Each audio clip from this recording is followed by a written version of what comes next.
I used to believe the worst kind of silence was the one that came after an argument. The sharp, stinging kind that left the air full of unsaid words. But that was before I learned what real silence sounded like.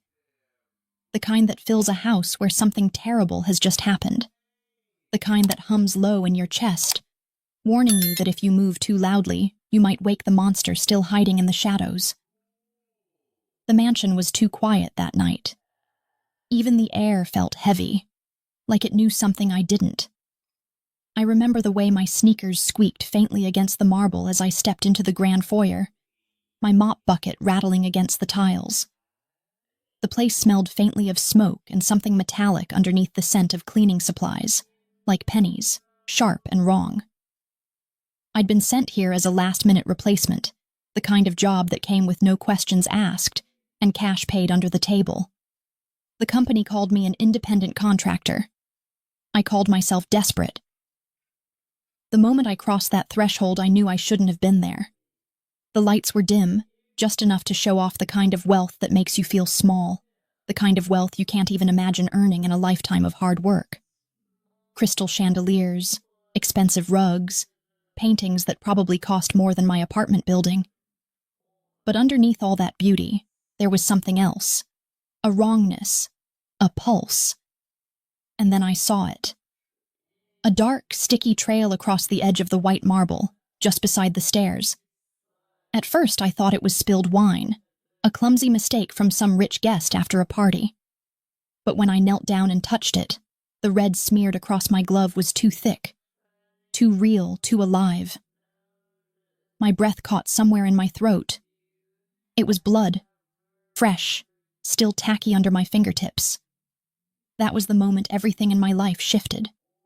The moment I realized I was standing in the aftermath of something violent, something deliberate, something dangerous. I should have left right then. I should have turned around, thrown my gloves in the bucket, and walked out the door. But survival had taught me to keep my head down and my mouth shut, even when my instincts screamed. You don't run from trouble. You clean it up and pretend you never saw it. That's how you survive when the world isn't built for people like you. I told myself that as I mopped up the blood. Each stroke of the mop was a whisper of panic against the marble. My hands shook, my heart pounded. But I kept going. Because if someone had bled this much, then someone else had made it happen. And people who made that kind of mess didn't take kindly to witnesses. That's when I heard him. A low, deep voice from somewhere behind me. Quiet but commanding. Stop. Just that. One word. But it froze me in place as if my body recognized danger before my mind caught up. I turned slowly, the mop slipping from my hand and clattering against the floor. He stood in the doorway, like a shadow made of flesh. Tall, broad-shouldered, the kind of man who didn't need to speak loudly to be heard. His dark suit was perfectly pressed, his tie loosened just enough to make it look intentional. His face was unreadable, carved in cold precision. But his eyes, those eyes, were fire and ice tangled together, watching me with an intensity that made the air disappear from the room. I didn't know his name then, but something in me already understood he was someone people feared, someone powerful, someone dangerous. I opened my mouth, tried to explain, tried to find a reason that made sense for why I was on my knees scrubbing blood from his floor. But all that came out was a tremor of words I didn't recognize as my own. I was told to clean. The company... He stepped closer, slow, deliberate, until I could see the faint bruise at his jawline, the edge of something dark, dried blood maybe, just beneath his cuff. His cologne was subtle, expensive, intoxicating, and it made my head spin because no man who smelled that good should also make you this afraid. "Who sent you?" he asked, his voice smooth but dangerous, like the blade of a knife tracing the edge of your skin without breaking it. I swallowed hard, my throat dry. The agency. They said the usual girl called out sick. I didn't mean to. He cut me off with a look, the kind that silences you not because it's rude, but because it's absolute. You shouldn't be here. I know, I whispered, and I meant it more than anything. He studied me for what felt like an eternity, his gaze slow, assessing, like he was peeling back layers I didn't even know I had. I felt exposed under it, like he could see every bad choice I'd ever made, every secret I'd ever buried. Then, without warning, he crouched beside me, picked up my discarded glove, and looked down at the faint smear of blood on the marble. When he spoke again, his tone was quieter, almost thoughtful. You didn't see anything. Understand? I nodded, because what else could I do? He straightened, brushed invisible dust from his sleeve, and said something that would haunt me long after that night. You clean well? Keep doing it. Come back tomorrow. I didn't understand. Not then. But something in his voice made me realize this wasn't an offer. It was a command. He turned and walked away without another glance, disappearing into the hallway like smoke dissolving into the dark. I sat there, heart pounding, my knees aching against the hard floor, staring at the clean patch of marble where the blood had been. And I wondered what kind of man could sound like danger and safety all at once.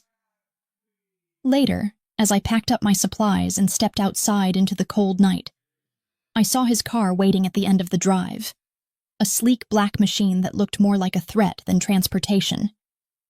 He stood beside it, talking quietly to another man. When his eyes flicked toward me, even from that distance, I felt the weight of them, as if he'd tied invisible strings around my wrists and was testing how far I could walk before I'd be pulled back. I should have known that night that my life was no longer my own, that once a man like him notices you, there's no escaping his orbit.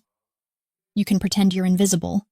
You can tell yourself you're just a cleaner, a nobody, a name on a list. But deep down, you already belong to the world he rules, the world that stains you long before you ever touch the blood. I went home shaking. I locked the door twice, sat on the floor of my tiny kitchen, and tried to breathe. My phone buzzed once, an unknown number, a single message. Tomorrow, 8 p.m., same place. No name, no explanation, just inevitability. I stared at that message for a long time, knowing I should ignore it, delete it, forget it ever came. But something about that man's eyes, that voice, that impossible mix of power and pain, wouldn't let me. And that was how it began. The story of how a cleaning job turned into something I could never walk away from. Because I didn't know it yet. But the man whose blood I'd wiped from the marble floor that night was the man who would tear my world apart. And somehow, make me crave every broken piece. I didn't sleep that night. Not really. I drifted in and out of the kind of restless haze that comes when your body is exhausted, but your mind is still chasing ghosts, looping through what happened over and over, replaying that deep, commanding voice, the way his eyes seemed to pin me to the floor, the way the air had felt too thin when he looked at me like he already knew every secret I'd ever buried. I told myself it was just fear, that my heart was pounding because of adrenaline, not because of him, not because of the strange pull that had settled deep inside me like a whisper I didn't understand. But when dawn came and light spilled through my cracked blinds, painting gold stripes across the peeling paint of my walls, all I could think about was the message on my phone. 2 words, 8 o'clock, same place, and how I had no intention of going, except I did. By 7:45 that evening, I was standing once again in front of the mansion's iron gates, my hands gripping the handle of my cleaning bag so tightly that my knuckles had gone pale, my stomach twisting in a knot of dread and something I didn't want to name. I told myself it was the money. I needed it, desperately, because rent was overdue, and my brother had called that morning asking for help again, his voice tight with worry, and something that sounded like shame. But deep down, I knew there was another reason. A darker one. Curiosity. The gates opened before I even pressed the buzzer, And that should have been my first warning that nothing in this world happened without him knowing it. The house looked different at night. The last time it had felt haunted. Tonight, it felt alive, pulsing with energy, the kind that hums through the veins of powerful men who move unseen but control everything. I walked through the foyer with quiet steps, trying not to stare at the paintings or the gleam of gold accents that caught the light. A man in a black suit appeared from a side hall, expressionless, precise, like he'd been trained not to breathe without permission, and gestured for me to follow. We moved down a long corridor that smelled faintly of leather and smoke until he opened a heavy double door and stepped aside. Inside, the room was dimly lit. Walls lined with dark wood and shelves full of books that looked untouched, the kind you keep not to read but to impress.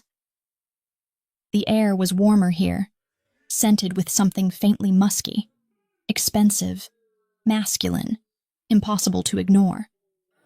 And then there he was, seated behind a mahogany desk, sleeves rolled up, tie loosened, hair slightly mussed in a way that looked too perfect to be accidental.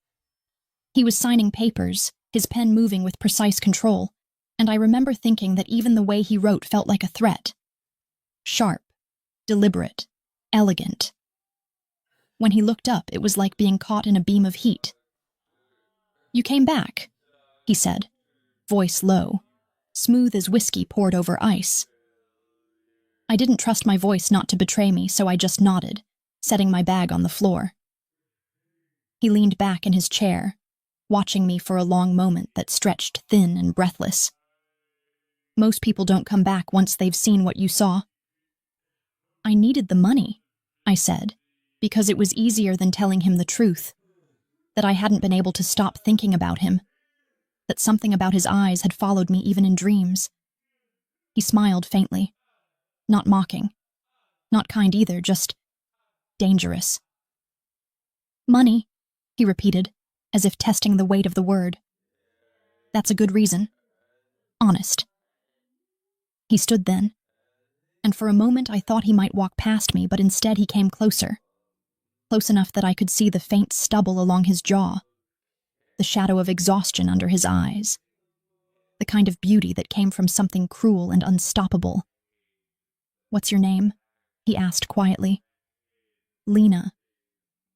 "Lena," he murmured like he was tasting it. "Pretty name." He circled me once, slow, like a predator studying its prey, and every instinct I had screamed at me to run, but my feet stayed where they were. "You work hard, Lena?" "Yes." "Good. You'll work here from now on." My heart stumbled. "Here?" He nodded. "My house. I need someone who's thorough, discreet, and smart enough to know when to keep her mouth shut. You seem to fit all three." I can't," I started. But he cut me off with a tilt of his head, a soft sound that silenced me more effectively than shouting ever could. "Don't worry. You'll be paid well. No one else will bother you. You'll have a room upstairs. But there are rules." Something in the way he said it made me shiver. "Rules?" He smiled then, slow, dark, devastating. "No locked doors, no questions, no noise after midnight."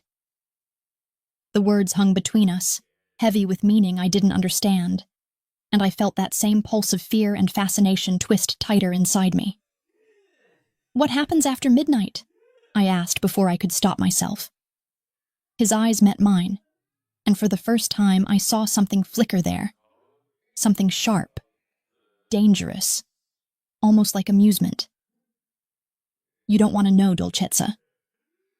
He said it softly, in that lilting accent that made the word sound like a caress, but beneath it was a warning. I swallowed hard and nodded, because I understood that in his world, curiosity was as deadly as disobedience. He turned back to his desk, dismissing me with a wave of his hand. "You can start tomorrow. My men will bring your things." I didn't say yes, I blurted out, the words slipping free before I could stop them. He looked over his shoulder, and for a heartbeat I saw something dark flash in his expression. Annoyance, maybe, or interest. "You did," he said softly. "When you walked through that gate, you said yes." He wasn't wrong. The next morning, I woke up in my own bed, still unsure if I'd dreamed the entire encounter, until a car arrived outside my apartment, and a man in a suit handed me a small envelope with my name written in perfect handwriting. Inside was a stack of cash and a single note. 8 a.m., don't be late. I should have burned it. I should have thrown it away, disappeared, taken the money, and never looked back. But instead, I packed my bag. Because that house, his house, was a mystery I couldn't stop myself from stepping deeper into. As the car drove me through winding roads toward the estate, I watched the city fade away and felt the world shift again. I told myself this was just another job, that people like him didn't notice girls like me, that I'd stay invisible, quiet, untouched. But the moment I stepped inside the mansion again, I saw him standing at the top of the stairs, phone in one hand, expression unreadable, and I knew he'd already been expecting me. His eyes found mine, steady and unflinching, and he gave the smallest nod, the kind that felt less like a greeting and more like a claim. "Welcome home, Lena," he said.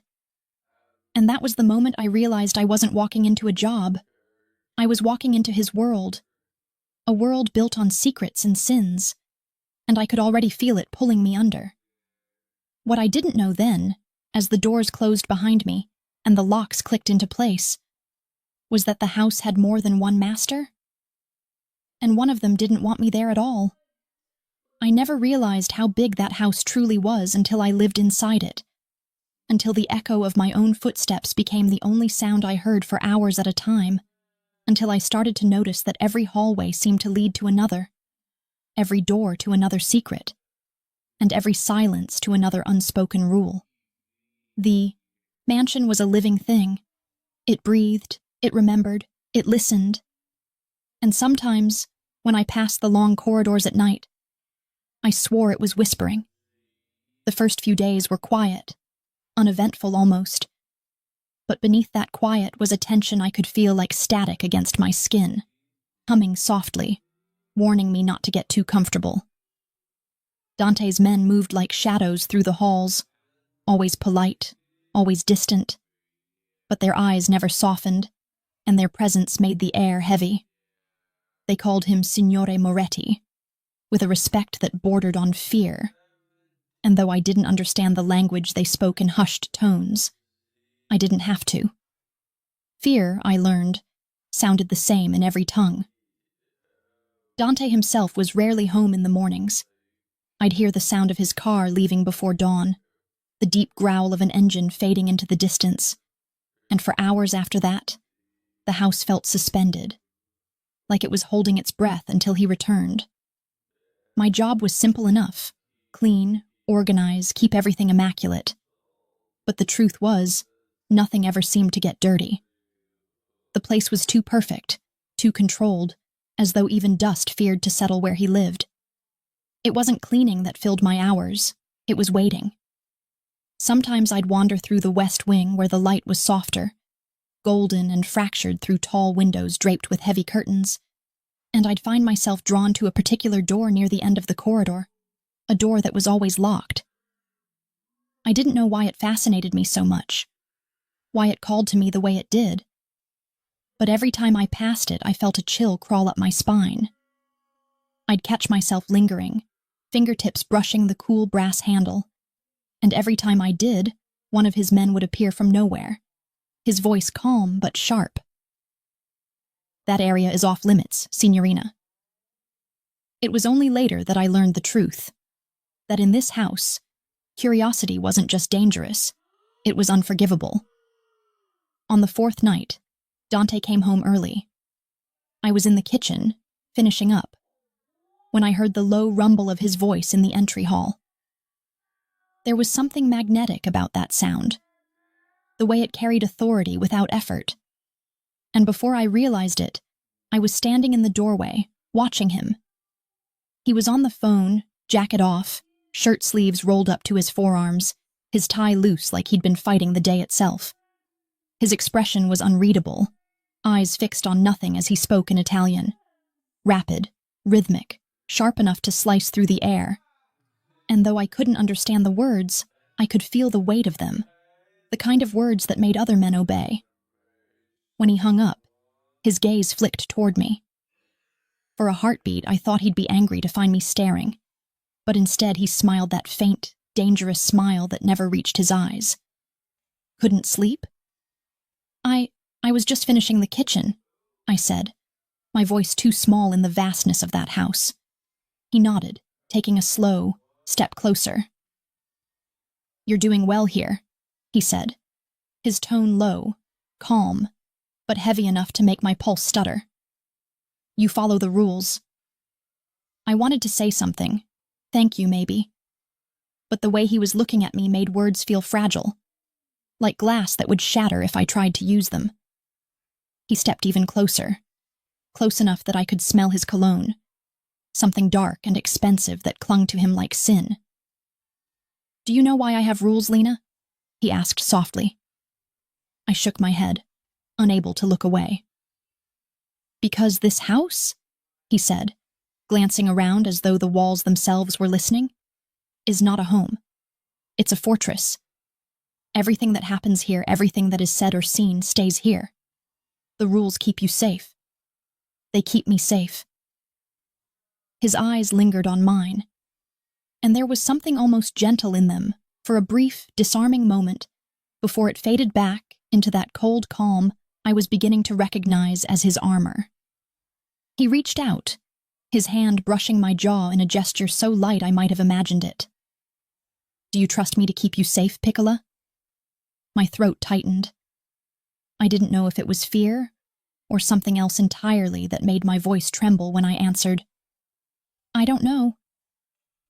He smiled faintly, but there was no humor in it. Good. Trust is dangerous. Obedience is safer. And just like that, he was gone, moving past me toward his office, leaving me standing in the dim kitchen with my heart beating too fast, and the taste of his words still lingering on my tongue. That night, I couldn't sleep. The mansion was too quiet, too still.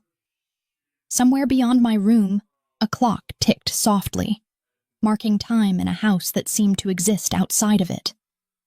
I lay awake for hours, staring at the ceiling, listening for the sound of footsteps or voices, until finally, sometime after midnight, I heard it. The faint murmur of laughter, muffled and wrong. I slipped out of bed and moved toward the hallway, bare feet silent on the polished wood. The sound grew clearer. A man's voice, pleading, desperate, and another, lower one that made my stomach twist because I recognized it. Dante's. I followed the noise to the west wing, to that locked door I'd passed so many times before. The voices came from behind it, sharp and urgent. Then a sound I couldn't mistake. A dull thud, followed by silence. My hand hovered near the handle, heart pounding so hard I thought I'd wake the house. Then, from the crack beneath the door, I saw it, light flickering, and a thin line of red sliding slowly across the floor. Blood. Again. I stumbled back, covering my mouth, trying to breathe, trying to tell myself it wasn't what I thought, that maybe I was imagining it, that maybe the world wasn't as dark as it suddenly seemed. But then I heard his voice again, calm and steady, like nothing had happened. Clean this up, no traces. I ran back to my room, my pulse screaming in my ears, and sat against the door until the sun began to rise. When I finally dared to look outside, the hallway was spotless. The door was closed. No trace of what I'd seen remained, as if the house itself had swallowed it whole. Later that morning, Dante appeared at breakfast, immaculate as ever, sipping coffee as though nothing had happened. He looked at me once, eyes unreadable, and said quietly, "You look tired." "I couldn't sleep," I murmured. He set his cup down, his gaze holding mine. "Then you heard," he said simply, not as a question but as a fact. I froze. "I didn't mean, stop." His voice was calm, not unkind, but final. "Remember what I told you. The rules exist for a reason." And then, as if nothing more needed to be said, he stood and walked away, leaving me with a truth that would haunt me. I was living in a house built on secrets, and I'd just heard one of them die. That night, when I closed my door and locked it, breaking the first of his rules, I finally understood what kind of world I'd stepped into. And I knew it was only a matter of time before the darkness inside this house reached for me too. The days that followed felt like walking through smoke, the kind that clings to your skin and seeps into your lungs until you can't tell where the air ends and the danger begins. And no matter how many rooms I scrubbed, no matter how clean the marble gleamed beneath my hands, I could still smell the faint trace of blood, like a secret the house refused to forget. Every creak of the floorboards, every flicker of light through the high windows felt charged, alive, and I couldn't decide if I was the one haunting this place or if it was haunting me. I told myself to keep my head down, to stay invisible, to pretend that what I'd heard that night in the West Wing was nothing more than a bad dream. But pretending became impossible when I saw him again, when Dante walked into the room with that calm, predatory grace that made the air shift as if it, too, bowed to him. He carried silence with him, the kind that bends a space into obedience, and even his men seemed to straighten when he passed, their eyes lowering just enough to show deference without weakness. That morning, he found me in the library, dusting shelves that didn't need it, my hands trembling just enough that I hoped he wouldn't notice. He stood in the doorway for a long moment, watching, not speaking, and when he finally did, his voice slid through the quiet like the stroke of a knife through velvet. "You've been avoiding me, Piccola." I froze, my back still to him, trying to gather myself before I turned, because I'd learned something about Dante Moretti. He could smell lies the way wolves smelled fear. "I've just been working," I said softly, but my voice wavered at the edges, betraying me. He crossed the room in 3 slow strides, stopping close enough that I could feel the heat radiating from him, the faint brush of his breath near the back of my neck. "Working," he repeated, and the word sounded different in his mouth, heavier, darker, as though it carried a meaning I wasn't brave enough to ask about.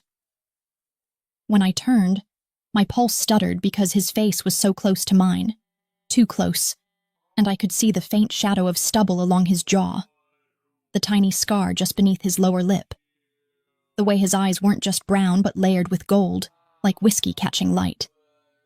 He tilted his head slightly, studying me, and in that moment, I wasn't sure if he was about to question me or kiss me, and the terrifying part was that I didn't know which one I wanted more.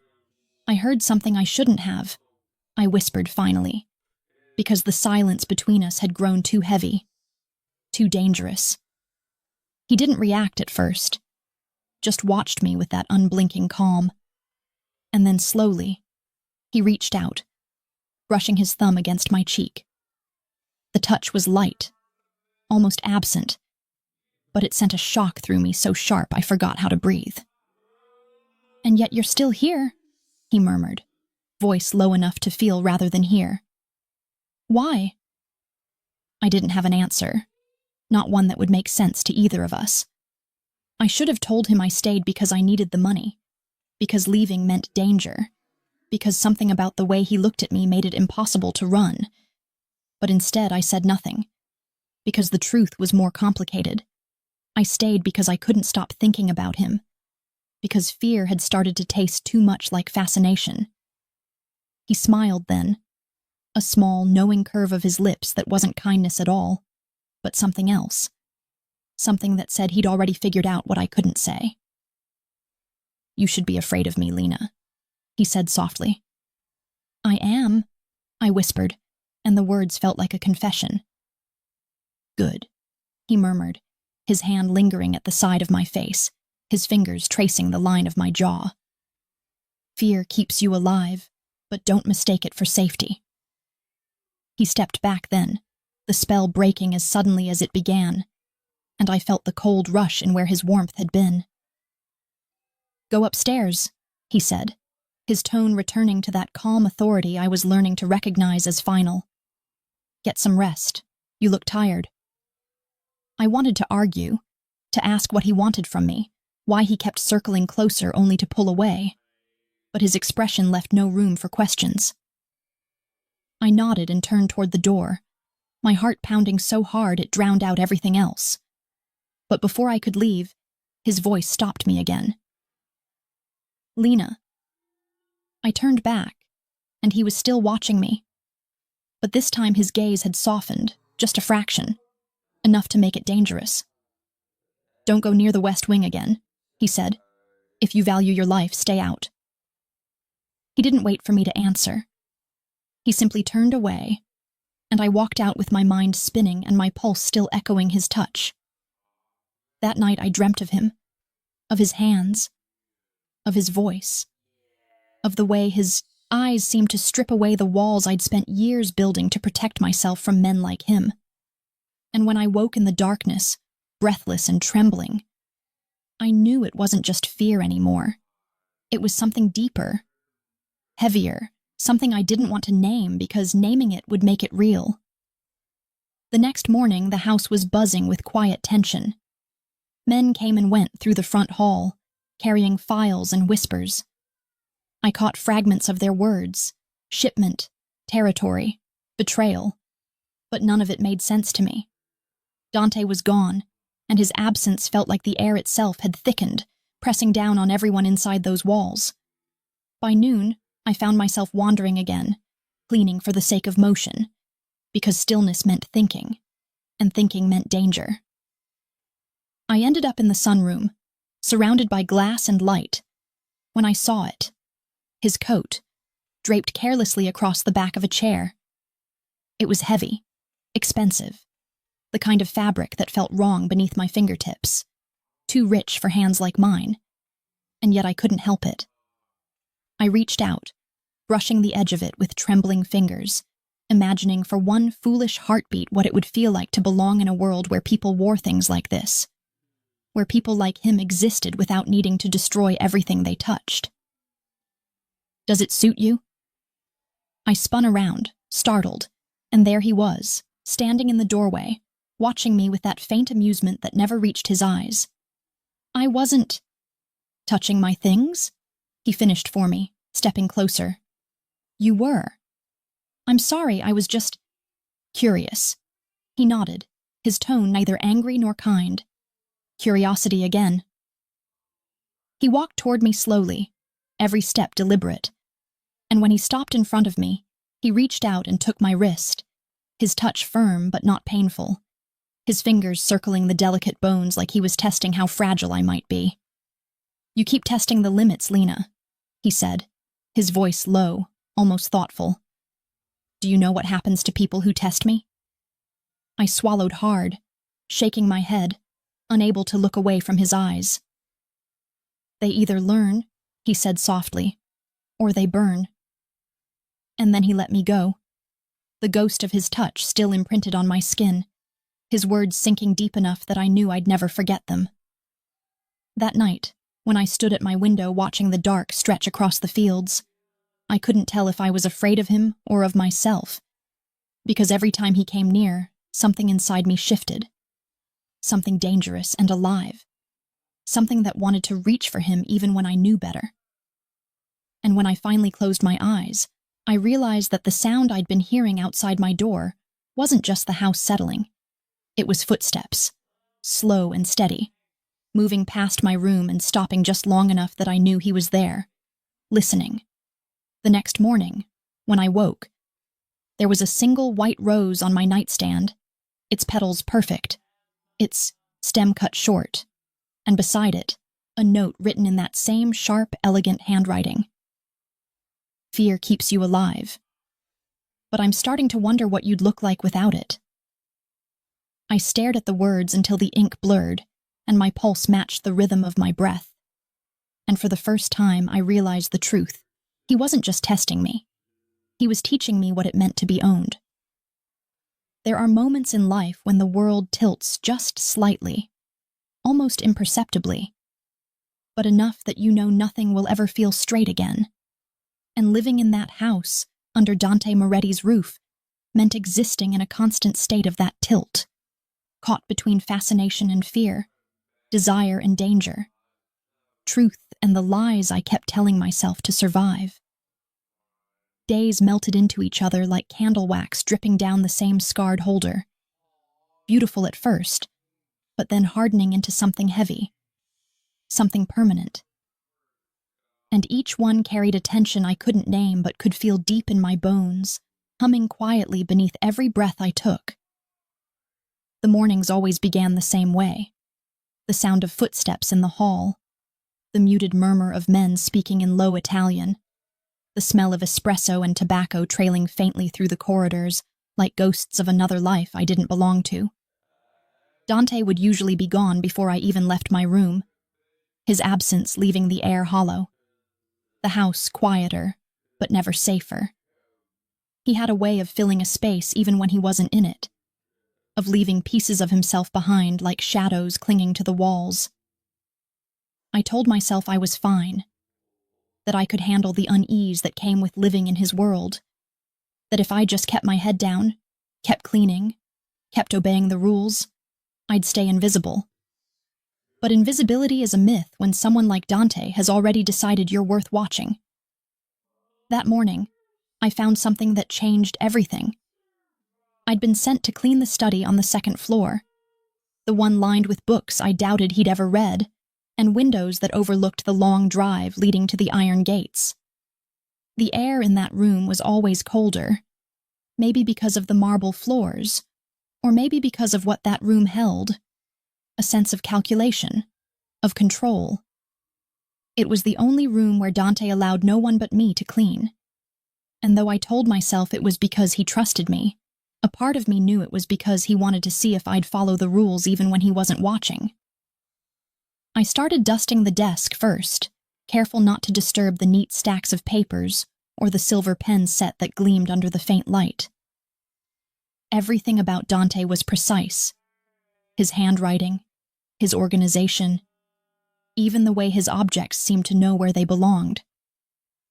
But as I wiped the edge of the desk, my rag caught against the corner of a drawer, and I heard a faint click, a hidden latch. My breath caught. I shouldn't have opened it. I knew that even before my fingers found the edge of the panel and pushed, but curiosity had become a sickness inside me, one I couldn't cure no matter how many times he warned me. The drawer slid open, revealing a second compartment beneath the false bottom, and what I saw inside made my heart stop. Photographs, files, a handgun, and a single manila folder with my name printed neatly across the top. For a long moment I couldn't move. My own name, staring back at me from his desk, written in his unmistakable handwriting. My throat felt dry, my pulse pounding in my ears as I reached for it, my fingers trembling. Inside were pages, reports, photos, documents I didn't understand but recognized as records of my life. My apartment address, my cleaning company's information, my brother's name, Liam. My vision blurred as I flipped through the pages. Arrest records, unpaid debts, even a hospital bill from when he'd broken his hand 2 years ago. Dante knew everything. He hadn't just found me by chance. He'd chosen me. The realization sank into me like ice, numbing everything it touched. I didn't hear him come in. I only noticed him when his reflection appeared in the window across from me, tall, still, silent, watching. Looking for something, Piccola? The sound of his voice was quiet, but it hit me like a strike, sharp and cold. I turned slowly, clutching the folder to my chest, unable to mask the terror that must have been written all over my face. I started, but the words tangled on my tongue, useless. He stepped closer, his expression unreadable, his eyes dark enough to drown in. "You broke the first rule," he said softly, each word deliberate. "No locked doors, No secrets opened. I wasn't trying to— Don't lie to me. The calm in his tone scared me more than if he'd shouted. He moved closer until the desk was between us, his hand resting lightly on its edge, his gaze pinned to mine like he was dissecting the truth. You went through my things. I saw my name. He tilted his head, eyes narrowing. And you thought what? That I keep random files on every woman who cleans my house? The silence stretched between us, heavy and unbearable. Why do you have this? I whispered. He exhaled slowly, then came around the desk. Because I don't let strangers into my home without knowing who they are. You think I'd let someone walk freely through my life without knowing what they could destroy? I wanted to believe him, wanted to tell myself it made sense. But then he said the next thing, and the ground beneath me shifted again. Your brother works for people who've been stealing from me. My stomach turned to stone. That's not true. It is. His voice was steady, too calm, too certain. He's been moving information, names, routes, shipments, things he shouldn't even know about. And when I traced where it came from, it led to you. No, I said, shaking my head, my hands trembling. You're wrong. He's not like that. He's just a kid trying to survive. Dante's gaze softened for the briefest moment, then hardened again. We all are. But survival comes with choices, and your brother made the wrong one. I didn't know what to say. The world was tilting again, faster this time, everything I thought I knew slipping away like sand through my fingers. I didn't want you to find out this way, he said quietly. But maybe it's better you know. Maybe now you'll understand why you can't leave. Can't leave? I repeated, my voice breaking. He nodded, taking another step closer until the space between us was filled with tension so thick it hurt to breathe. Not until I decide what to do with him. Please, I said, the word falling from my lips like a prayer. Don't hurt him. He didn't mean— Stop. His voice cut through mine, not cruel but final. You don't know what you're asking. I looked at him, really looked at him, and for the first time I saw the man beneath the legend, the exhaustion, the weight of decisions that couldn't be undone, the traces of mercy he tried to bury under the armor of control. Why are you telling me this? I whispered. He stared at me for a long time before answering. Because you're already part of it, and I don't want you to pretend you're not. His words were a confession and a warning, and I couldn't decide which terrified me more. When he left the room, he didn't take the folder. He didn't have to. I stood there staring at it, my name written in his careful script, and realized that my life, my brother's life, every breath I took from now on, existed inside that manila file, owned, catalogued, controlled. That night I sat in my room, staring at the door, listening for the sound of footsteps that might never come. And when I finally lay down, too exhausted to cry, too numb to move, I realized something that made my blood run cold. Dante hadn't told me everything. He'd told me just enough to keep me exactly where he wanted me, close enough to watch, but not close enough to see what he was truly hiding. And somewhere beneath that house, behind those locked doors and whispered rules, was the rest of the truth. The truth about my brother, the truth about him, and the truth about what I was becoming. There are nights that come softly, the kind that drift in like a sigh, carrying the scent of rain and the sound of quiet, safe breathing. But then there are nights that arrive like a storm with no warning, a night that crashes through the world and leaves it bleeding in its wake. And that was the night everything burned, the night when all the lines between fear and love, loyalty and survival, blurred into something wild and irretrievable. I remember the sky first. It was a strange, bruised color, purple sinking into black, as if the stars themselves were afraid to watch what was about to happen. The house was too still. the kind of stillness that feels wrong, like the calm before a scream. I was in my room, sitting on the edge of the bed, the file still open beside me, Dante's words echoing endlessly in my head. Your brother works for people who've been stealing from me. I'd spent the whole day convincing myself it wasn't true, that there had to be some mistake, that Dante's world was full of shadows where lies could masquerade as truth, and that Liam was innocent, that he was just another name caught in the crossfire of whatever dark empire Dante commanded. But deep down, beneath all the denial and hope, I already knew I was lying to myself. The first sound was distant, like thunder, except sharper, faster, closer. Then another, then shouts, gunfire. I froze, my breath catching somewhere between my ribs, the sound slicing through the silence like a blade. For a moment I couldn't move.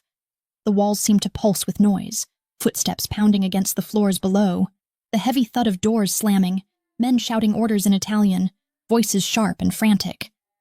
My first thought was to hide, to curl into the smallest version of myself and wait for it to end. But something deeper, something primal, told me to move. I grabbed my jacket, yanked the door open, and stepped into chaos. The air smelled of smoke already, the acrid sting of gunpowder mixing with the faint scent of Dante's cologne that still lingered in the hallways. Men were running, armed, their faces tight with focus. One of them, Marco, I thought his name was, saw me and shouted, "Get back inside, now!" But I didn't, because I saw Dante. He was at the end of the hall, moving like a force of nature. No hesitation, no fear, just that terrifying calm that made everything around him fall into rhythm. He was barking orders, loading a gun with the precision of a man who'd done it too many times, and when his eyes found mine across the smoke and noise, something in my chest broke open. "What the hell are you doing out here?" he snapped, striding toward me. "I heard, what's happening?" I managed, my voice shaking. He grabbed my arm, his grip firm but not cruel, his face inches from mine. "We're under attack. You need to get downstairs to the cellar now." "Who?" He didn't let me finish. "Go, Lena," he barked, but before I could move, a window shattered behind us, and the crack of a bullet echoed so close I could feel it in my teeth. He pulled me down, his body slamming into mine, shielding me with a force that stole my breath. The smell of smoke and blood filled the air, and for one terrifying second I felt warmth spreading against my arm that wasn't mine. When he looked at me again, his face was pale, his jaw tight. "You're hurt," I whispered. But he just shook his head, pressing his hand against his side where crimson was already seeping through the fabric of his shirt. "Not bad," he muttered, though the strain in his voice betrayed him. "Stay." Low. He fired once, twice, the sound deafening in the narrow hall, and somewhere below us I heard someone scream. The world had dissolved into chaos, but all I could see was him. His focus, his control, the raw violence of the man who ruled this house with blood and silence. When he finally pulled me toward the stairs, I could barely keep up. We stumbled into the grand foyer, smoke curling through the air, shadows flickering against the high walls. I could hear the crackle of fire now, faint but growing, the first whisper of destruction spreading through the mansion's bones. "Downstairs," he ordered again, pushing open a door that led to the cellar. But when I turned, I saw it, one of his men lying motionless near the entrance, a gun still clutched in his hand. I stopped, unable to move, my heart clawing at my ribs. Dante's voice softened, just slightly. "Lena, don't look." But I couldn't help it. I looked anyway. Because that was what I did. I looked where I shouldn't. I asked questions that got people killed. I cared when caring was a death sentence. "Is it them?" I asked, my voice barely audible. He nodded once. "Rossi's men, they want territory. They'll take the house if they can." "And my brother?" The question tore out of me before I could stop it. Did they use him? His silence was the answer. The air felt like it was collapsing around us. Something inside me fractured then, not because of the danger, not even because of the blood, but because I realized that the war he'd been fighting, the one that had always felt so far away, had somehow wrapped itself around my family, my life, until there was no escaping it. A new explosion shook the ground, closer this time. Dante swore under his breath, dragging me toward the cellar door, but I resisted, my hand gripping his sleeve. "You're bleeding," I said again, and this time there was panic in my voice. "You need help." He turned, his expression unreadable. But there was something in his eyes I hadn't seen before. Something raw, human, unguarded. "You think this is the first time someone's tried to kill me?" "No, but nothing," he cut in, though his voice softened around the edges. "Get in the cellar, Lena, please." The word, please, broke something in me. I had never heard it from him before. I helped him down the stairs anyway, my arm under his as we descended into the dim light of the basement. The air was damp, cold, smelling faintly of stone and iron. He leaned against the wall, his hand pressed to his wound, blood seeping between his fingers.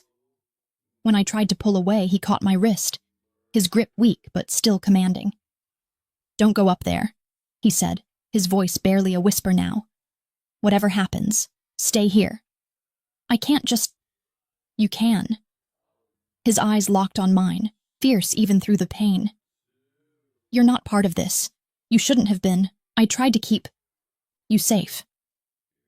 I felt tears sting my eyes, though I wasn't sure if they were from fear or fury. "Safe? You call this safe?" He almost smiled, a broken, weary thing. "Safer than the truth." And then the world above us roared again, another explosion. Closer this time, the sound of splintering glass, of walls giving way. I didn't think. I moved. I tore a strip from my shirt and pressed it to his wound, my hands shaking but steady enough to keep pressure. His jaw tightened, but he didn't push me away. His fingers brushed my cheek again, the faintest ghost of a touch. And when I looked at him, his eyes had softened in a way I'd never seen before. "Don't you dare leave me," he murmured. And even through the chaos, even with fire creeping closer and death in the air, it wasn't a command. It was a plea. I leaned closer, my breath trembling. "I'm not going anywhere." Above us, the house moaned as if it were alive, the sound of flames crawling through wood, of everything collapsing in slow, burning agony. And in that moment, as I held him there in the flickering light, I realized the truth that I had been running from since the night I met him. Some part of me belonged to him now, the part that found beauty in ruin, that saw salvation in monsters. When the door above us finally burst open and one of his men shouted that the attackers were retreating, Dante's head fell back against the wall, his breath shallow but steady. He looked at me then, a faint smirk ghosting across his lips despite the blood. "See," he whispered. "I told you, not my first time." But as I helped him to his feet and heard the fire still raging above us, I knew something had changed forever. The house would survive, maybe. He would survive somehow. But something between us had caught fire that couldn't be put out. And as I led him up those stairs, through smoke and ruin, I realized with a shiver that the girl who had walked into this mansion weeks ago was already gone, burned away in the same flames that had tried, and failed, to consume him. There is a strange quiet that comes after violence, a silence so deep it feels alive, pressing against the walls, filling every breath with the weight of what has just happened. And that was the quiet that wrapped itself around the mansion after the gunfire stopped, after the shouting had faded, after the smoke began to thin and drift away, like ghosts reluctant to leave the scene of their own haunting. The air still smelled of burning wood and blood, and every surface seemed to hum with the echo of chaos. But beneath it all, there was this stillness, a fragile, trembling kind of peace that didn't belong to anyone, but somehow belonged to him, because Dante Moretti had survived again, as though death itself had grown tired of chasing him. We were in one of the smaller rooms on the first floor, a guest suite I had turned into something that resembled a place for healing, though nothing about it felt safe or sterile. The sheets were clean but damp with the scent of antiseptic. The table beside the bed littered with bandages and blood-stained cloths, and the curtains drawn tight against the faint orange glow that still pulsed from the burning wing of the house. Dante lay back against the pillows, his shirt gone, his skin pale under the dim light. The wound in his side wrapped tightly where I'd pressed my shaking hands hours before. His eyes were closed, but I knew he wasn't asleep. He never really slept. He rested the way wild animals do, half alert, half waiting for something to strike again. I sat beside the bed, my hands still trembling as I rinsed another cloth in warm water. I'd never been this close to him before. Not like this. Not without the armor of distance that usually separated us. And now, seeing him like this, bare, quiet, human, something inside me began to unravel. He wasn't the unshakable monster people whispered about in alleyways, or the shadowed man who spoke in threats disguised as promises. He was still dangerous, yes, but in that moment, he was also breakable. And that was the most terrifying thing of all, because I didn't know how to look at him without wanting to touch him. When he spoke, his voice was rougher than I'd ever heard it, soft but heavy with exhaustion. "You're still here." I glanced up, meeting his eyes, those same eyes that had terrified me the first night I'd seen them, but now held something I couldn't name. "You told me not to leave." His lips curved faintly, though it wasn't really a smile. Most people would have run by now. Maybe I'm not like most people. He studied me for a long moment, his gaze tracing my face in a way that made my heart stutter, as if he were memorizing me just in case he didn't make it through the night. "You should be," he murmured finally, closing his eyes again. "The world would hurt you less." I didn't answer. I didn't tell him that the world had already hurt me enough to make his kind of danger feel almost familiar. Instead, I reached for the cloth and gently pressed it to his skin, wiping away the traces of dried blood that had escaped the bandages. His breath hitched, just slightly, and for the first time I felt the power shift between us, just a little. I wasn't sure if he felt it too, but his hand moved suddenly, catching my wrist, holding it still against him. His skin was warm, feverish, his pulse steady beneath my touch. And when I looked up, he was watching me again, his eyes darker now, unreadable. "Why are you doing this?" he asked softly. "Because someone has to." Marco could have... I didn't want Marco. The words came out before I could stop them, and once they were out, there was no taking them back. His gaze sharpened, searching my face for something I didn't want him to find. "You didn't want Marco," he repeated quietly, his thumb brushing just above my wrist. A small, thoughtless gesture that sent heat through me in ways I didn't understand. "What is it you want, then, Dolcezza?" I tried to pull away, but his grip tightened, not painfully, just enough to keep me there, suspended in that moment where everything I'd tried to deny about the way I felt burned through my defenses like fire through paper. "I want you to stop looking at me like that," I said, though even I didn't believe the lie. He tilted his head slightly, that faint smile ghosting over his lips again, the one that wasn't really amusement, but recognition. "Like what?" "Like you already know how this ends." He released my wrist then, his hand falling back to the bed, and for a while neither of us spoke. I finished cleaning the wound, wrapping it tighter this time, my movements slow and deliberate. The only sounds were his breathing, the faint hiss of the fire outside, and the rhythmic beat of my own pulse in my ears. When I was done, I sat back, exhaling, and realized my hands were still shaking. "You did well," he said quietly. I laughed, though it came out more like a breath. I have no idea what I'm doing. You kept me alive. That's more than most people manage. Something about the way he said it, casual, almost affectionate, made my chest tighten. I looked at him again, really looked, and realized how close I was sitting. His face was half in shadow, his hair mussed from sweat, a faint line of stubble along his jaw, and for a heartbeat I forgot about everything else. The blood, the fire, the lies, my brother, and saw only the man in front of me. I reached up without thinking, to brush a strand of hair from his forehead, and he didn't move, didn't flinch, didn't stop me. The moment my fingers touched his skin, something inside me shifted again. That same dangerous pull that had been growing since the first night in his house, now stronger, heavier, inevitable. "Don't," he whispered, though he didn't sound like he meant it. "Why?" "Because you don't know what you're doing." "Maybe I do." His eyes opened then, locking on mine, and for a long, breathless moment, neither of us moved. The air between us felt electric, sharp with everything we weren't saying. I could feel the warmth of him, the slow rise and fall of his chest, the way his gaze dropped briefly to my lips before coming back to my eyes.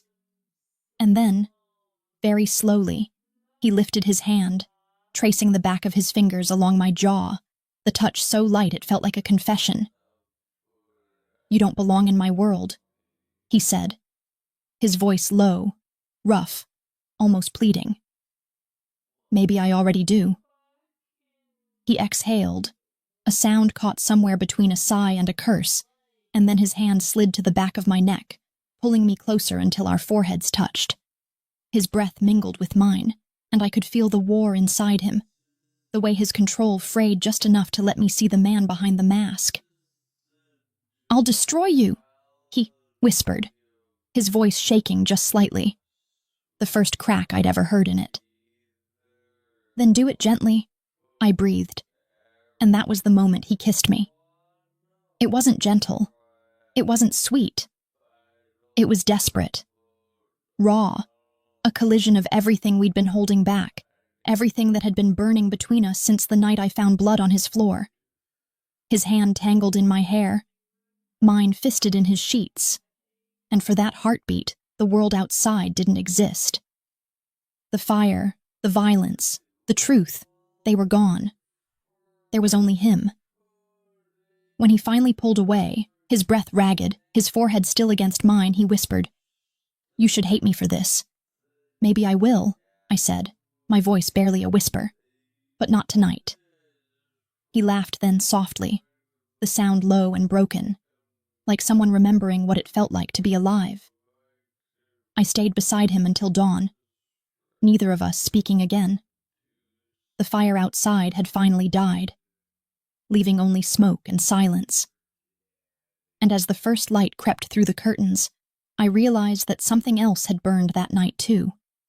The distance between us, the illusion of control, the lie that I could ever leave this house untouched. Because somewhere between blood and desire, I had stopped being his housekeeper, his responsibility, his mistake. I had become his weakness. And that, I knew even then, would destroy us both. The morning after the fire dawned heavy and gray, the kind of light that carries no warmth, only exhaustion. And when I opened my eyes, the world felt both new and ruined, as if something had ended in the night but hadn't yet realized it was gone. The house smelled faintly of smoke and antiseptic, the air thick with silence, the kind that doesn't come from peace but from aftermath, from the weight of survival pressing down on everything that's left standing. Dante was still asleep beside me, or maybe he wasn't asleep at all but pretending, his body still, his breath even, his face turned slightly toward the faint light leaking through the curtains. I lay there for a long time watching him, tracing the faint bruise at his temple, the line of his jaw, the way his mouth softened in rare moments of stillness. and I wondered if he'd ever been just a man before the world made him into what he was now. A weapon, a myth, a name that made people flinch. When he finally opened his eyes, there was no confusion there, no disorientation from sleep, only that same quiet watchfulness, like he'd been waiting for me to speak first. "You should eat something," he said softly, his voice rough. And for a moment I wanted to pretend that we were somewhere else, that we were ordinary people waking up after an ordinary night. "I'm not hungry," I murmured. And he didn't argue, just studied me the way he always did. Careful, precise, as if he was reading a language only he understood.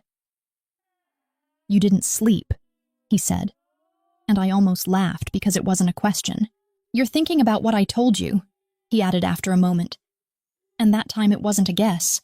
It was the truth. I looked away, focusing on the faint light shifting across the ceiling. "About my brother?" "Yes." I hesitated, unsure if I wanted to hear what came next. But curiosity and dread had become the same thing inside me. Two sides of the same coin I couldn't stop flipping. "Tell me everything," I said finally, my voice steady though my hands weren't. He sat up slowly, wincing as his hand pressed against the bandage at his side. The movement pulled at the muscles of his stomach, the faint sheen of sweat catching the dim light. And for one fleeting second, I hated myself for noticing beauty in the man who was about to destroy the last piece of my family. He reached for a glass of water on the table, drank, and then set it down with deliberate care, as though choosing his words required precision.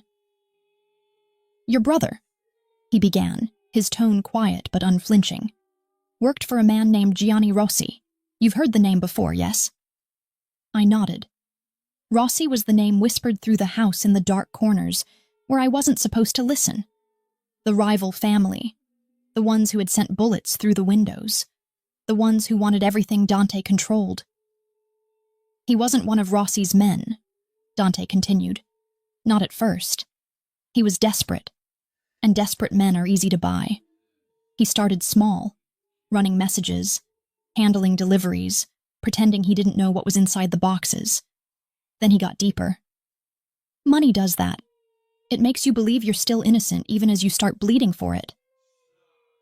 I felt my stomach twist, the room tilting slightly. "You don't know him," I whispered. "I know his kind," Dante said quietly, not cruelly, just certain, the way men who've seen too much are certain of everything ugly. "I've been his kind. You think you can control how deep you fall, but you can't." "Why are you telling me this now?" I asked, my voice cracking despite my effort to sound calm. "Why after everything?" He met my eyes then, and the look in them wasn't pity. It was honesty. And somehow that was worse. "Because last night wasn't just an attack," he said. "It was a message. They wanted me dead, yes, but they wanted you to see what happens to people who betray me. They wanted to remind me that they have leverage."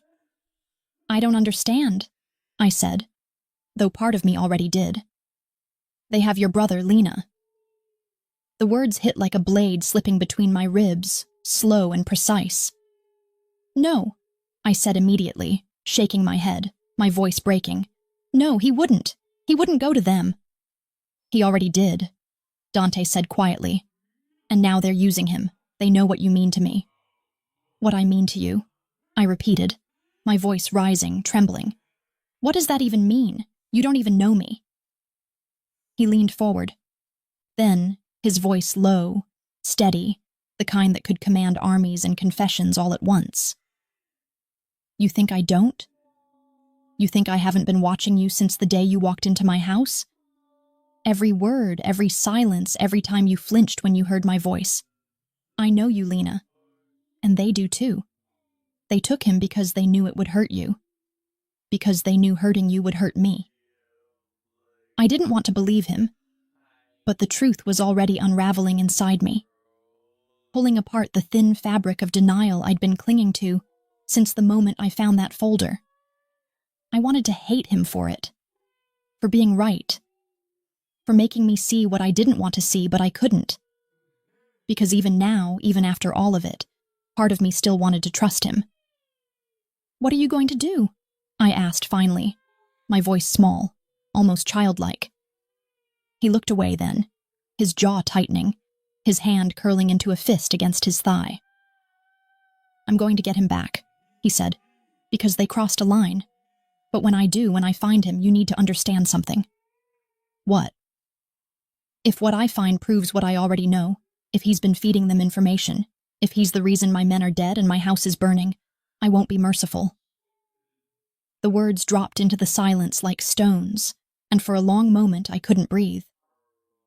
"You're going to kill him," I said, not as a question, but as the realization it was. He didn't answer. "Dante," I whispered, my voice breaking, "please don't." He turned back to me then, and for the first time I saw something raw in his eyes, something that looked almost like regret. "Don't make me choose between you and everything I've built," he said softly, "because I already know which one I'll destroy." The tears came then, hot and useless, and I hated myself for letting him see them, for giving him the satisfaction of my breaking. But he didn't look satisfied. He looked haunted. When he reached for me, I flinched, not because I was afraid of him, but because I was afraid of how much I wanted his touch even now. "Don't," I said, my voice shaking. "Don't comfort me. Not if you're going to—" He stopped, his hand suspended in the air between us. "You think I want to hurt you?" he asked quietly. "I think you already have." Something flickered in his expression then, a flash of pain that disappeared as quickly as it came. "You don't understand what this world is," he said finally, his voice low. "There's no clean way out. There's no good side to stand on. There's only survival." "And what if I don't want to survive like this?" He looked at me for a long time before answering, his tone barely above a whisper. "Then you shouldn't have walked through my door." The silence that followed was heavier than any sound could have been.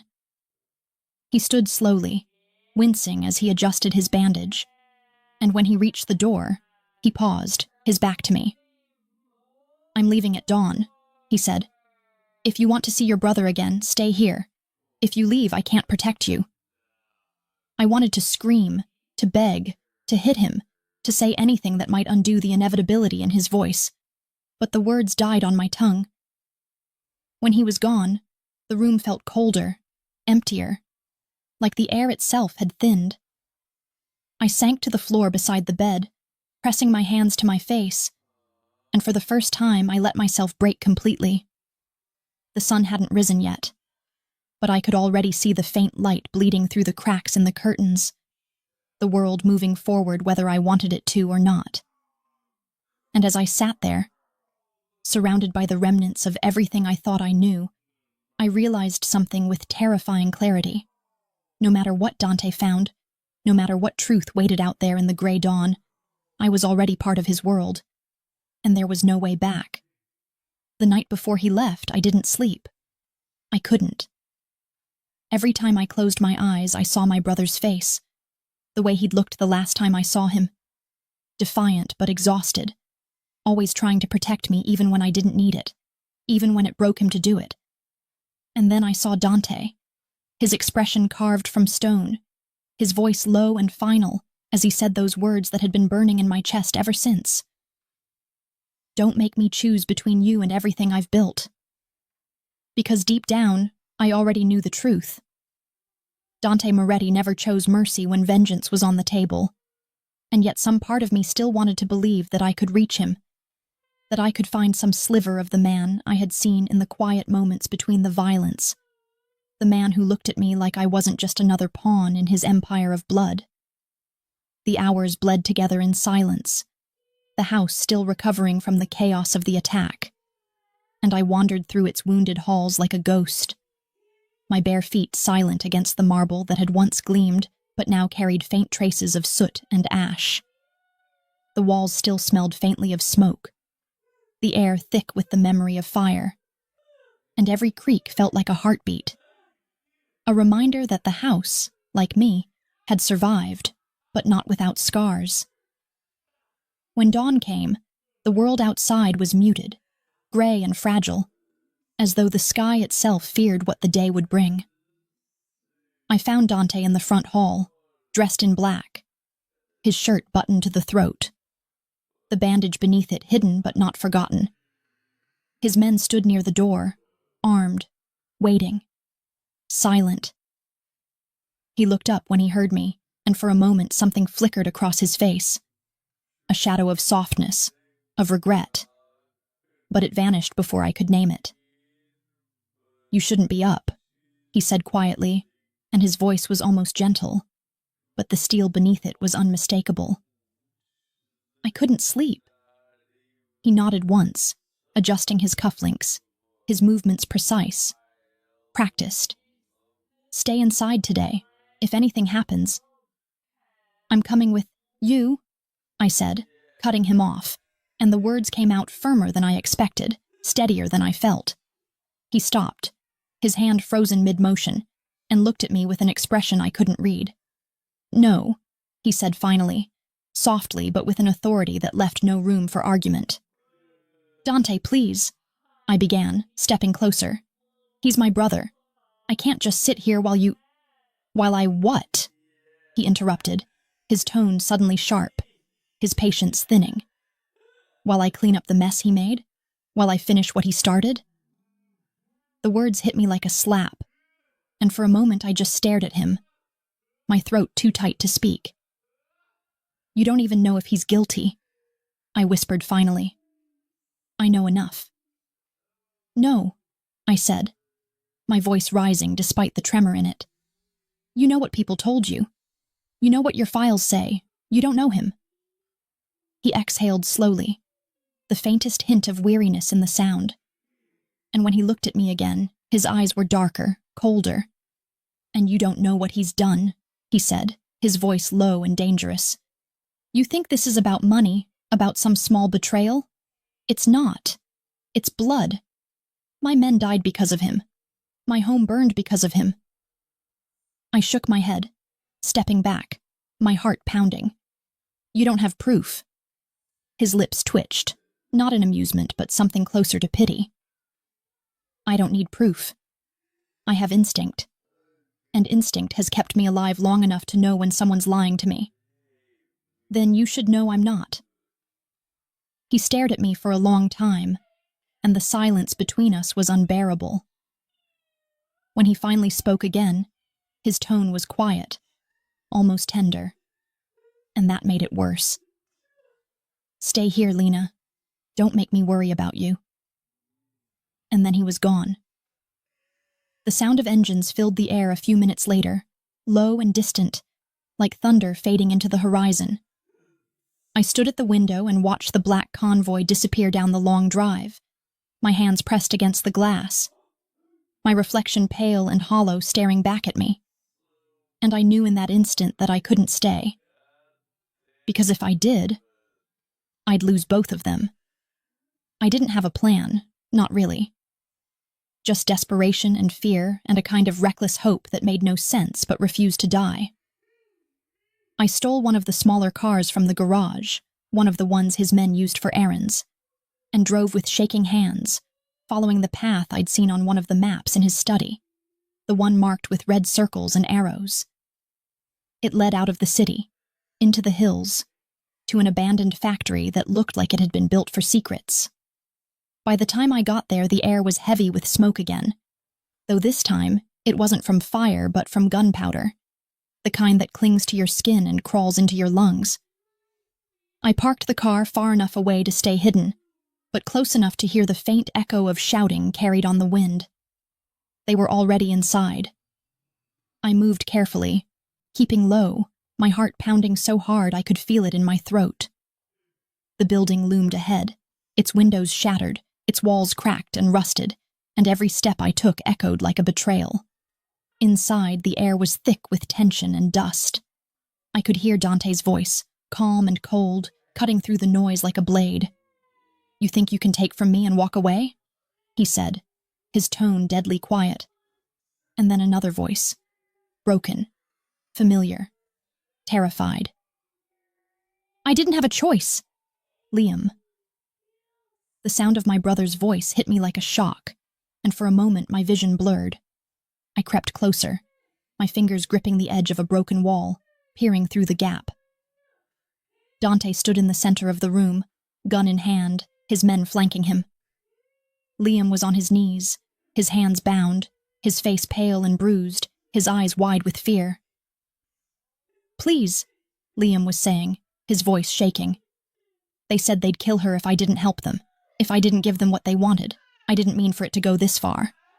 Dante's expression didn't change. And what did they want? Information, routes, schedules. I swear I didn't tell them everything. I just needed the money. The money? Dante interrupted, his tone sharp, disbelieving. You sold my men for money? Liam shook his head frantically, tears streaking through the grime on his face. No, it wasn't like that. They had her picture, they said they'd kill her, I couldn't. Dante's hand tightened around the gun. You brought war into my house and you think that excuses it? I couldn't move. I couldn't breathe. My brother's voice cracked, pleading, desperate. Please, I didn't want anyone to die. And then Dante raised the gun. I didn't think. I didn't hesitate. I stepped out from behind the wall, my voice echoing through the cavernous space before I even realized I'd spoken. Stop! The sound of my voice froze everything. Dante turned, his eyes widening slightly when he saw me, shock flashing across his face before hardening back into anger. What the hell are you doing here? Don't do this, I said, stepping closer, ignoring the way his men tensed, their guns shifting toward me. He's telling the truth. You said they used him, that they wanted to hurt you through me. Well, here I am. They won. Dante's jaw tightened, his voice dangerously calm. You shouldn't be here, Lena. Then don't make me watch this, I whispered. For a long moment, no one moved. The only sound was the faint creak of the building settling and the uneven rhythm of my own heartbeat. Dante's hand didn't waver, but I could see the conflict in his eyes. The war between the man who'd survived by killing and the man who'd kissed me like he wanted to be saved. Please, I said again, my voice breaking. Don't make me hate you. Something in him shifted then, just slightly, and I thought, God, I truly thought he might lower the gun. But before he could, before I could move, before the air could settle, there was a flash of movement from the shadows behind him, the glint of steel, the sound of a gunshot that wasn't his. The world went white. Someone screamed. I think it was me. And Dante staggered, the gun falling from his hand as blood bloomed dark against his shoulder. His men shouted, chaos erupted, and as the sound of gunfire filled the air again, I ran toward him, my only thought, my only word, his name. Dante? He turned his head toward me, his eyes dazed but still burning with that same fierce light. And then another shot rang out, closer this time, and everything around us shattered. The world didn't end with an explosion, or a scream, or even the final breath of the man I loved. It ended with silence. That heavy, aching kind of silence that falls after chaos, when the smoke has begun to settle but the heart hasn't yet caught up to what it's lost. When every sound feels too loud, and every heartbeat feels like an echo that shouldn't still exist. I don't remember hitting the floor, or how my knees found the cold concrete beneath me, or how my hands reached for him. Only that suddenly Dante was there, half-conscious, blood seeping between my fingers as I pressed my palm against his wound and begged the universe for mercy I didn't believe in anymore. There was shouting all around us, his men firing back at shadows, my brother calling my name, the walls trembling as bullets chewed through air and steel. But all I could hear was Dante's breathing, shallow and ragged, each exhale sounding like something fragile breaking. His eyes found mine, glassy but still burning, and for a heartbeat it was just us again, the world narrowing until everything beyond that moment ceased to exist. Lena, he said, his voice rough, broken, the faintest ghost of a smile tugging at his mouth even as blood stained his lips. "You shouldn't have come." "I had to," I whispered, my throat raw, my hands slick with red. "I couldn't let you kill him." He tried to laugh, but it came out as a wince. "You never listen." Another shot tore through the air, close enough that it made me flinch. But I didn't move. I couldn't. My hands trembled as I tried to stop the bleeding, pressing harder, my breath shaking with every heartbeat that pulsed beneath my fingers. "Stay with me," I begged, my voice breaking. "Please, Dante, stay with me." He reached up weakly, his hand brushing my cheek, his fingers tracing the line of my jaw with the same tenderness he'd shown that night in the darkened room when everything between us had shifted. "You don't belong in this," he murmured, his breath hot against my skin. "You never did." "And yet I'm here," I said, the words tumbling out between sobs. "So maybe I do." His lips curved again, but his eyes fluttered, the light in them flickering like a candle caught in the wind. Behind me, I heard my brother shout my name again, desperate, panicked, but I couldn't answer him, not yet. And then I saw him, Liam, stumbling out of the smoke, his face streaked with dirt and fear, his hands still bound, one of Dante's men dragging him forward at gunpoint. He froze when he saw us, his eyes wide, and for the first time since this nightmare began, I saw the boy he used to be, the one who'd promised he'd take care of me no matter what, who'd sworn he'd never let anyone hurt me. "Lena," he choked, his voice breaking. "We have to go now, please, he's dying." "I can't leave him," I said, though even as I said it, I knew how impossible those words were. The building was collapsing around us, the walls groaning under the strain of fire and gunfire, the air thick with dust that tasted like metal and loss. "Lena!" Liam shouted again, louder this time, stepping closer, his wrists bleeding where the rope had cut into his skin. "He'll die anyway if we stay. We have to move." But Dante's hand tightened on mine, faint, trembling, his strength fading by the second. "Go," he rasped, his voice barely a whisper now. "Get out. Take him. You can still have something after this." "I'm not leaving you," I said fiercely, shaking my head, tears blurring everything. He smiled again, softer this time, and there was something almost peaceful in it, something that broke me even more because it looked like surrender. "You already saved me," he whispered. "You just don't know it." The ceiling above us cracked, concrete dust raining down like gray snow. Liam reached for me again, shouting something I couldn't hear, and the world blurred into noise and light and chaos. I wanted to hold on, to fight it, to keep him tethered to me, but Dante's hand slipped from my face, falling limply to the floor, his breath catching once, then fading into stillness so quiet it was almost cruel. For a moment, everything inside me stopped. The world tilted, the ground swaying beneath me as if gravity itself had broken, and I thought if I just kept my hand on his chest, if I just refused to let go, he might breathe again. But he didn't. He was gone. And the silence that followed was worse than any scream. Liam pulled me back, his arms wrapping around me as the fire roared closer. "Lena, we have to go," he yelled, dragging me to my feet. I didn't remember standing, didn't remember moving, only the sound of my own heartbeat and the ghost of Dante's voice echoing through the space he no longer filled. We stumbled out into the night as the factory behind us burned, the flames reaching for the sky like some furious god claiming its offering. The air outside was cold and sharp, but I couldn't feel it. I could still smell him on my skin, still feel the warmth of his hand fading from mine. Liam was crying, though I don't think he realized it. His hand, gripping mine as if afraid I'd vanish too.